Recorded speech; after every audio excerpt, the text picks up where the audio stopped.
கிழக்கு நியூஸ் நேயர்களுக்கு வணக்கம். நான் பத்ரி சேஷாத்ரி. பல்வேறு புதிய செய்திகள் இன்றைக்கு இருக்கின்றன. அது ஒவ்வொன்றாக பார்ப்போம். முதல்ல இன்றைக்கு காலையில அ வந்த செய்தி, தமிழகத்தில் 717 மதுக்கடைகளை மூட முதல்வர் விஜய் உத்தரவு. அவர் பதவியேற்ற உடனேயே முதல்ல அவர் செய்தது வந்து, போதை மருந்துகளுக்கு எதிராக கடுமையான நடவடிக்கை எடுக்கப்படும்னு ஒரு ஆணை ஒண்ணு போட்டிருந்தாரு.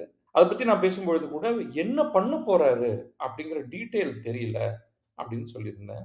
அது உடனே ஒரு சில பேர்லாம் வந்து சமூக வலைத்தளங்கள்ல பார்த்தேன், அவர் மதுக்கடைகளை ஒட்டுமொத்தமாக மூட வேண்டும் அப்படின்னு சொல்லியிருந்தாங்க. அது நிச்சயமாக நடக்காது. ஏன்னா, அது வந்து ஒரு பெரிய ரெவென்யூ இம்ப்ளிகேஷன் இருக்கு. மதுவிலிருந்து தான் வந்து கணிசமான வருமானம் தமிழக அரசுக்கு வந்து கொண்டிருக்கிறது. இத பத்தியெல்லாம் வந்து ப்ரீவியஸ் கவர்ன்மெண்ட் கிட்ட பேசும்பொழுது, பிடிஆர் பழனிவேல் தியாகராஜன் எல்லாம் அப்படியே குதிச்சு போவாரு. "அது என்ன மதுவிலேருந்து வருது அப்படின்னு சொல்றீங்க? அவ்வளோ ஒண்ணும் வரல" அப்படின்லாம் சொல்லுவாரு. பட் அது வந்து கன்சிடரபிள் அமவுண்ட் ஆஃப் ரெவென்யூ வந்து அதிலேருந்து வருது. அதுல மதுவை விற்பதன் மூலமாக வருகிறது. மதுவை அது மேல ஆயத்தீர்வை, எக்சைஸ் டியூட்டி போடுவதன் மூலமாக வருகிறது. அ அத தவிர அதுல வந்து 2 மேஜர் ஊழல் ஒண்ணு நடக்கிறது. ஒண்ணு வந்து ப்ரொக்யூர்மென்ட். இது வந்து இதனால அரசுக்கு வருமானம் இல்ல. அரசை நடத்துபவர்களுக்கு வருமானம் அப்படின்னு வச்சுக்கங்க. ப்ரொக்யூர்மென்ட் யார்ட்டேருந்து இந்த இந்தியன் மேட் ஃபாரின் லிக்கர் அப்படின்னு சொல்லுவோம். ஐஎம்எஃப்எல்ன்னு. அது வந்து மார்க்கெட்ல கிடைக்கிறத வந்து டாஸ்மாக்லேருந்து வாங்குறது கிடையாது. அதுக்கு கான்ட்ராக்ட் குடுத்து, அத லோக்கல் ஆட்கள் வந்து அது பெரும்பாலும் ஆளும் கட்சிக்கு ஆதரவானவர்கள். ஒரு கட்டத்தில வந்து திமுக, அதிமுக யார் ஆட்சியில் இருந்தாலும் 2 கட்சிகளுக்கும் ஆதரவானவர்கள் நடத்தக்கூடிய சில மது உற்பத்தி ஆலைகள்லேருந்து மட்டும் தான் அத வாங்குவாங்க.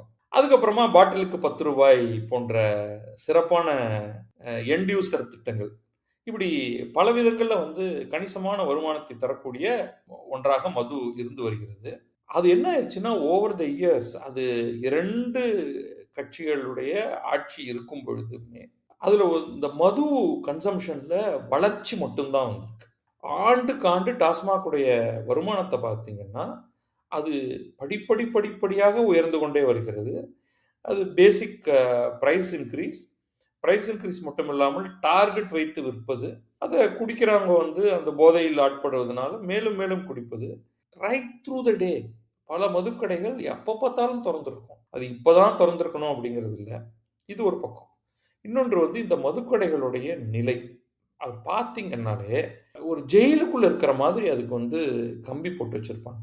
ஏன்? அப்படிங்கிற சில கேள்விகள்லாம் நீங்க கேட்கணும். அது சாக்கடைக்கு அருகில் இருக்கக்கூடிய அளவுக்கான ஆம்பியன்ஸ். ஏதோ எலிட் பார் அப்படின்லாம் வந்து ஏதோ பண்றோம் அப்படின்லாம் வந்து சொல்லியிருக்காங்க. ஸோ ஃபண்டமென்டலி இது வந்து அடிமட்ட மக்களுக்கான அவர்களை மேலும் மேலும் புதைகுழியில் தள்ளுவதற்கான ஒரு பிளாட்ஃபார்ம் தான் இது. பாட்டிலாக இருந்தாலுமே, நீங்க வீட்டுக்கு வாங்கி கொண்டு போய் குடிக்கணும்னாலும் இந்த கடைக்கு வந்து தான் இங்க தான் வாங்கிட்டு போணும். இது ஒரு மொனோபொலி. இதை தவிர பார் லைசென்ஸ் இருக்கக்கூடிய பல இடங்கள் இருக்கு. ரெஸ்டாரண்ட்லயே உங்களுக்கு ரெஸ்டோ பார் அப்படின்னு சொல்லக்கூடியது. 5 ஸ்டார் ஹோட்டல்கள், 3 ஸ்டார் ஹோட்டல்கள் இவர்களெல்லாம் வாங்கிக் கொள்ளலாம். லைசென்ஸ் வாங்கிக் கொள்ளலாம். அங்கே கொஞ்சம் ஆம்பியன்ஸ் கொஞ்சம் வேற மாதிரி இருக்கும். பட் இதுதான் வந்து தமிழ்நாட்டுடைய மது கலாச்சாரம் அப்படிங்கிறது. இதுல வந்து இந்த உத்தரவு என்ன சொல்லுதுன்னா, வழிபாட்டு தலங்கள், கல்வி நிறுவனங்களுக்கு அருகில் உள்ள 717 மதுக்கடைகளை மூட முதல்வர் விஜய் உத்தரவிட்டுள்ளார் அப்படின்னு தினமணியில வந்திருக்கக்கூடிய இந்த கட்டுரை சொல்லுது. இன்னும் பல பத்திரிகைகள்லயும் இந்த கட்டுரை வந்திருக்கு. பொதுமக்கள் நலன் கருதி, அ அது என்ன நலன்? வழிபாட்டு தலங்கள், கல்வி நிறுவனங்கள் மற்றும் பேருந்து நிலையங்கள் அருகில் 500 மீட்டர் வரை அமைந்துள்ள விற்பனை கடைகளை 2 வாரத்துக்குள் மூடுமாறு முதல்வர் ஜோசப் விஜய் உத்தரவிட்டுள்ளார். இது வந்து அரசு ஒரு செய்திக்குறிப்பு வெளியிட்டிருக்கிறது. அதுல அவங்க என்ன சொல்றாங்கன்னா, தமிழ்நாடு மாநில வாணிபக் கழகத்தால் 4765 மதுபான சில்லறை விற்பனை கடைகள், ரீட்டெயில் ஸ்டோர் தற்போது நடத்தப்பட்டு வருகிறது.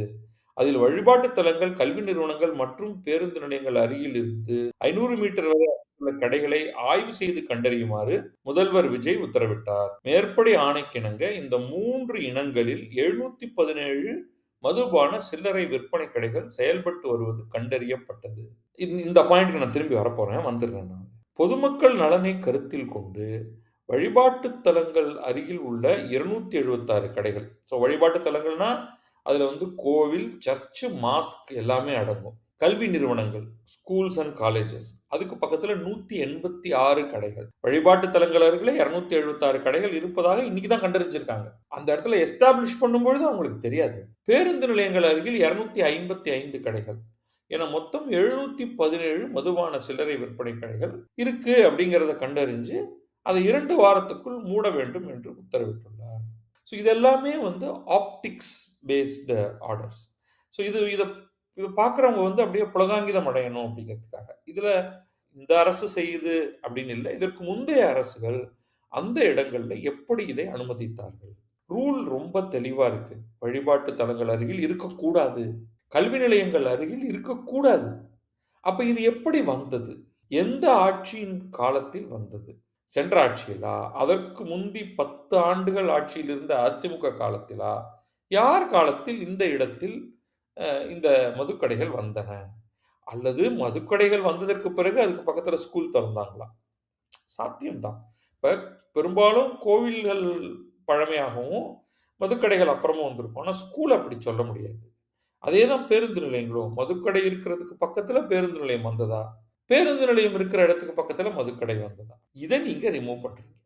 நம்ம நியாயமா கேட்க வேண்டியதான கேள்வி, மது குறித்த இந்த அரசின் கொள்கை என்ன? அது இன்னும் அனவுன்ஸ் பண்ணல. இப்பதான் வந்திருக்காங்க. உடனே சொல்லணும் அப்படிங்கிற அவசியம் இல்ல. நீங்கள் போதையில்லா தமிழகம் அப்படின்னு சொல்லும் பொழுது, அது போதை மருந்து மட்டும் தானா? மதுவும் உண்டா? நீங்கள் மதுக்கடைகளை நடத்துவதாக இருந்தால், அதோடைய குறைந்த சுகாதாரத்தன்மை எப்படி இருக்க வேண்டும்? அது ஒரு சில்லறை விற்பனை கடையாக, நாங்க வந்து வித்துருவோங்க, எனக்கு நீங்க எங்க வேணாலும் வச்சு குடிங்க அப்படின்னு சொல்லி, நீங்க ஜெயில் கம்பிகளுக்கு பின்னால் இருந்து நீங்க வந்து பணத்தை முதலில் வாங்கிக் கொண்டு மதுப்புட்டியை தருகிறீர்கள். அவங்க எங்க குடிக்கிறாங்க?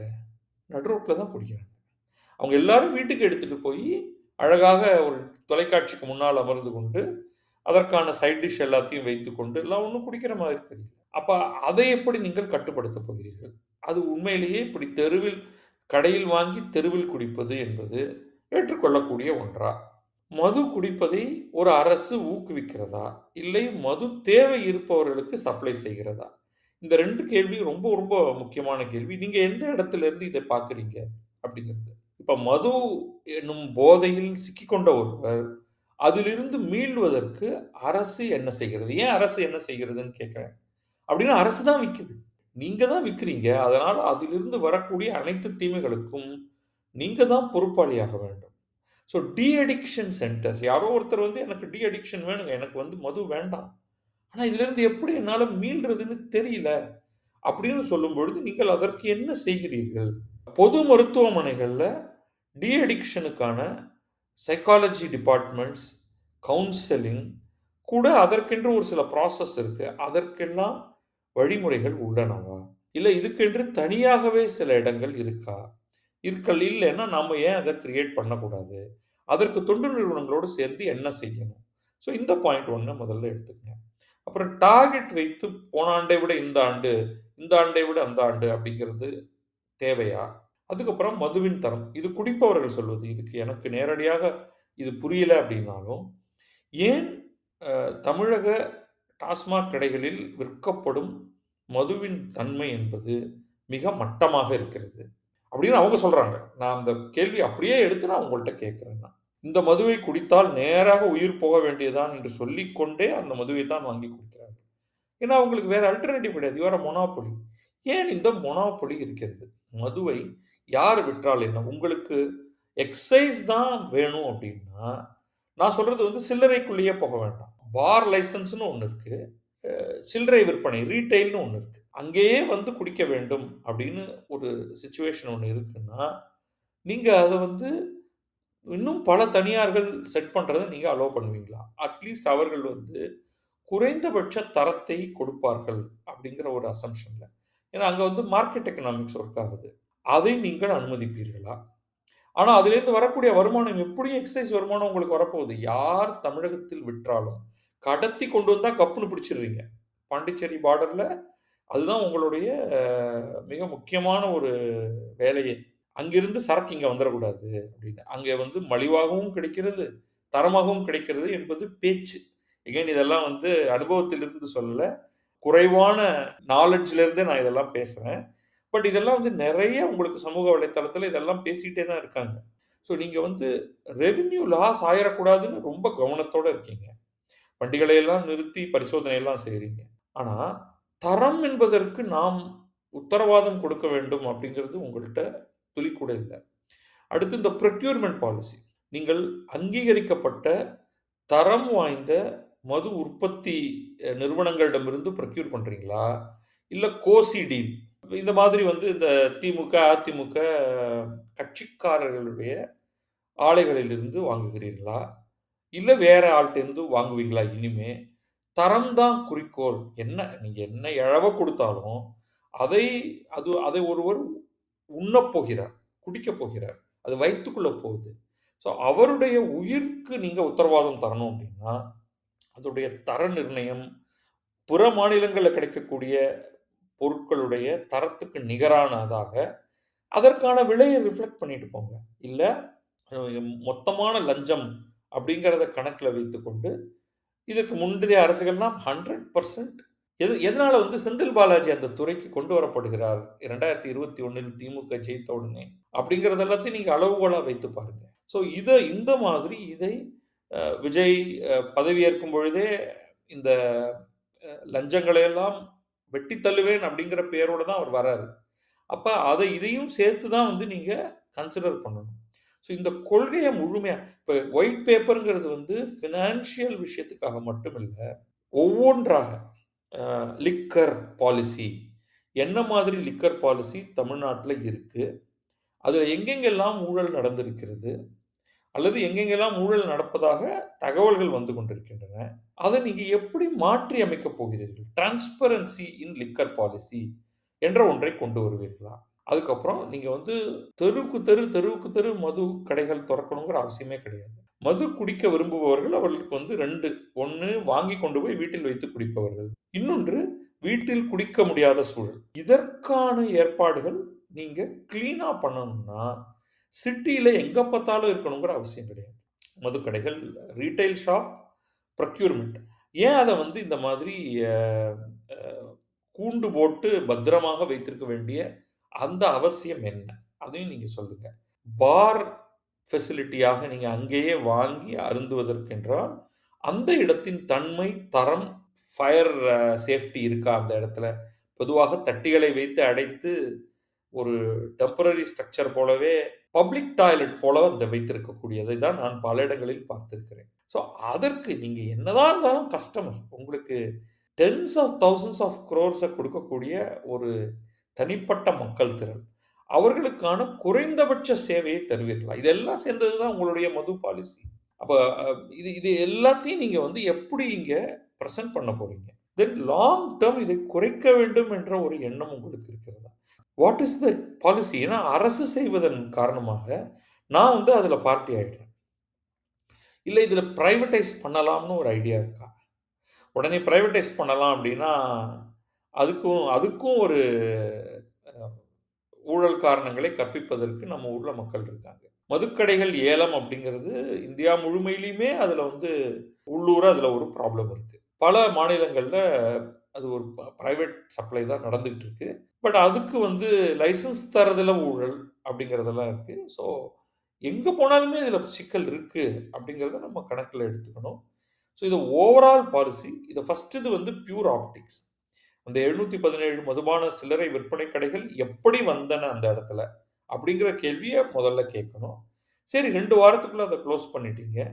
கிட்டத்தட்ட இப்ப 4000 கடைகள் இருக்குன்னா, 400 கடைகள்னா 10%. 700 கடைகள்னா 15% பிளஸ் அப்படின்னு வச்சுக்கங்க. இங்க 15% கடைகள வந்து நீங்க நிறுத்தப் போறீங்க. இந்த 15% கடைய நிறுத்திட்டீங்கன்னா, அந்த 15%ல வேற இடத்துல ஆரம்பிப்பீங்களா? இல்ல இது போனது போனது தானா? இந்த 700 கடை போயிருச்சுன்னா, 4765ங்கிறது கிட்டத்தட்ட 4000 அப்படிங்கிறதுக்கு நெருங்கிடும். 4050 அந்த மாதிரி ஒரு எண்ணிக்கையில வந்து நிக்கும். ஸோ அவ்வளவுதான் அப்படின்னா, படிப்படியாக குறைப்பதற்கான ஒரு எண்ணம் இருக்கிறதா? ஒரே ஒரு முறை திராவிட முன்னேற்றக் கழகம் இதைப் பற்றி பேசியது. அண்ணா திராவிட முன்னேற்றக் கழகம் ஜெயலலிதா பீரியட்ல படிப்படியாக குறைப்போம் அப்படின்னு சொன்னாங்க. அதுக்கப்புறமா அது ஏதோ கொஞ்சம் ஆரம்பிச்சுட்டு ஒரு 500 கடைகளோ என்னவோ குறைச்சிருப்பாங்க. அதுக்கப்புறமா புஸ்ன்னு போயிருச்சு. நீங்க ஃப்ரீபி அள்ளி அள்ளி கொடுக்கும் வரை, எல்லா ரெவென்யூ ஸ்ட்ரீமையும் கையில வச்சுக்கிட்டே தான் இருப்பீங்க. அந்த எந்த ரெவென்யூ ஸ்ட்ரீமை நீங்க விட்டுக் குடுத்தாலும், அதுலேருந்து வரக்கூடிய சில 100, சில 1000 கோடிகள் புஃப்ன்னு அப்படியே காணாம போயிரும். ஸோ இத மனசுல வச்சுக்கிட்டு, ஒரு காம்ப்ரிஹென்சிவ் பாலிசி நீங்க கொடுக்கும் பொழுது, நம்ம அப்ப அத வந்து மீனிங்ஃபுல்லா கமெண்ட் பண்ணலாம். இப்பொழுதைக்கு வாழ்க வளமுடன் அப்படின்னு சொல்லிட்டு விட்டுருவோமே தவிர, அதுக்கு மேல இதுல சொல்றதுக்கு ஒன்றுமில்லை. நன்றி, வணக்கம். நான் பத்ரி சேஷாத்ரி. இது கிழக்கு நியூஸ்.